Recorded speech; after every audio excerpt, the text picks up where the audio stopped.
सबको प्रणाम। राम राम। बड़े हर्ष के साथ कहना पड़ रहा है कि समय और परिस्थिति बदलते देर नहीं लगती है। हम उन माताओं बहनों से निवेदन करना चाहता हूँ जो माता बहन अपने पति के होते हुए किसी अन्य पुरुष से दुराचार, भ्रष्टाचार या बलात्कार की अपेक्षा करती हैं, क्योंकि अगर वो शादीशुदा हैं तो जिससे प्यार करती हैं वो शादी कर नहीं सकता। अगर पति छोड़ दे या पति मर जाए तो सिंदूर कर नहीं सकती, टीका कर नहीं सकती, कोई त्योहार, व्रत या किसी तरह के उत्सव में अपमानित होने का एक सूत्र बन जाता है। लेकिन ये भी देखा गया है कि जो औरतें अपने पति के अलावा किसी अन्य पुरुष से भोग विलास की लालसा रखती हैं, मन में सोचती हैं, विचार भी करती हैं, तो ये बहुत बड़ा पाप है। उनको इस सब करने से पहले सोच लेना चाहिए कि जो हमारे माथे पर कुमकुम चमक रहा है, जो हमारे माथे पर जो बिंदिया चमक रही है, वो हमारे पति और हमारे धर्म की देन है। और जब हम धर्म और पति से दूर जाएंगे तो ये दोनों चीज़ों से वंचित हो जाएंगे। उसके बावजूद भी अगर वो औरत गलती करती है या पर पुरुष के बारे में स्वप्न में भी सोचती है तो वो औरत धरती की सबसे बड़ी बोझ है, क्योंकि वह अपने उत्साह, उमंग, शौक, श्रृंगार, सिंदूर, बिंदिया दूसरे का लेकर और दूसरे के साथ भोग करती है या दूसरे से प्रेम प्रलाप करती है तो दुनिया की सबसे बड़ी दुखिहारी है। क्योंकि उसको ये पता नहीं है कि जिसके बल पर हम सारे श्रृंगार कर रहे हैं, जिसके बल पर सोरहो श्रृंगार कर रहे हैं और यह करके दूसरे के साथ भोग कर रहे हैं, ये कहीं न कहीं हमें गाली देता है, कहीं न कहीं हमारे पति को अपमानित करता है, कहीं न कहीं सभा में उन्हें लांछित करता है, कहीं न कहीं उन्हें सभा में बैठने से रोकने का प्रयास करता है। तो ऐसे माताओं बहनों से निवेदन है कि अपने पति की गरिमा और अपने अस्तित्व को अगर बचाना है तो पाप रूपी कामना से, भोग रूपी कामना से, प्यार रूपी कामना से बचना चाहिए। प्यार होता है भाई से बहन का, माई से बेटे का, फूआ का भतीजे से, लेकिन इसका मतलब ये नहीं कि ये सब रिश्ते गलत बना दिए जाएं।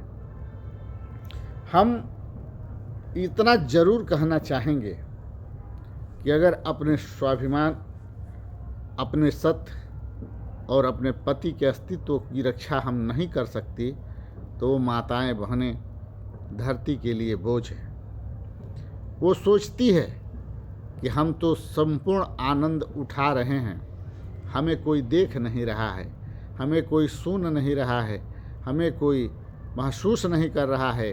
तो उसको पता होना चाहिए कि सारी बातें उनके पति को महसूस होती है, क्योंकि प्यार के जो बंटवारे हो जाते हैं, जो प्यार करने के तरीके बदल जाते हैं, जो आदर सत्कार और प्रेम करने के बर्ताव होते हैं जिसमें भिन्नता आ जाती है, तो वो बताने लगती है कि हमारी औरत कहीं न कहीं संलिप्त है।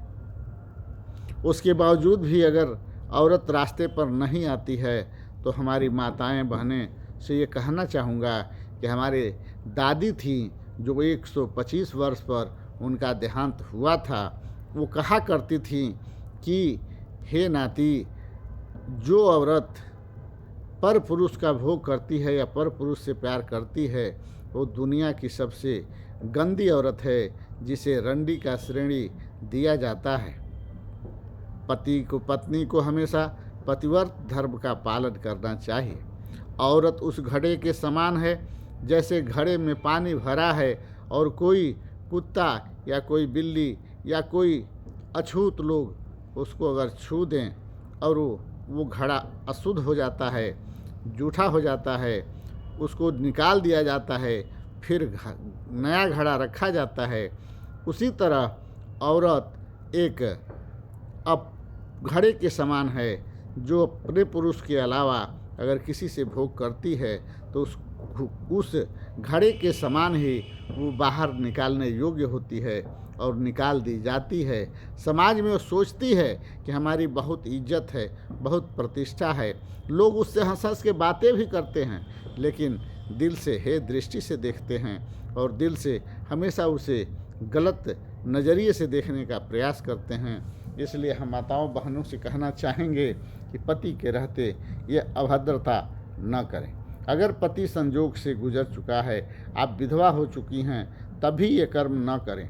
अगर यह कर्म करना है तो पहले उससे शादी करें, फिर उसके साथ गलत करें, तब जाकर आपको पाप से मुक्ति मिल सकता है।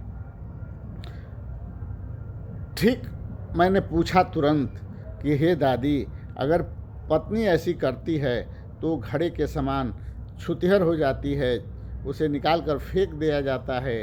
अगर पति गलती करता है तो क्या होता है? तो उन्होंने कहा कि देखो, शास्त्रों में विधान है कि पति अगर गलती करता है तो शुद्ध रहता है, इसलिए कि पति लोहे के समान होता है। जिस तरह लोहा कहीं भी कीचड़ में, पानी में, पाक में या किसी भी जगह से निकाला जाता है तो वो लोहा ही कहा जाता है, उसी तरह अगर पुरुष गलती करता है तो वो भी लोहे के समान है। वो कभी अपवित्र नहीं होता है, लेकिन उसको भी अपने पत्नी के रहते हुए पर पत्नी के या पर औरतों के साथ भोग करना पाप है। इसे बचना चाहिए, क्योंकि इसे तरह तरह के रोग होते हैं, जैसे HIV, HBsAg, HCV, तमाम तरह की बीमारियां घर कर जाती है और इंसान धीरे धीरे मर जाता है। इसलिए सारे तकलीफ़ों से निजात पाना चाहते हैं तो पतिव्रत धर्म का पालन करें और पत्नीव्रत धर्म का पालन करें और एक दूसरे में लीन होकर एक दूसरे की सहायता के साथ अपने जीवन को बिताते हुए इस दुनिया को छोड़कर परमात्मा में विलीन हो जाए। क्योंकि जो 7 शादियाँ होती हैं वो 7 फेरों के साथ होती है और 7 फेरों में वचन होते हैं, उस वचन को निभाना होता है।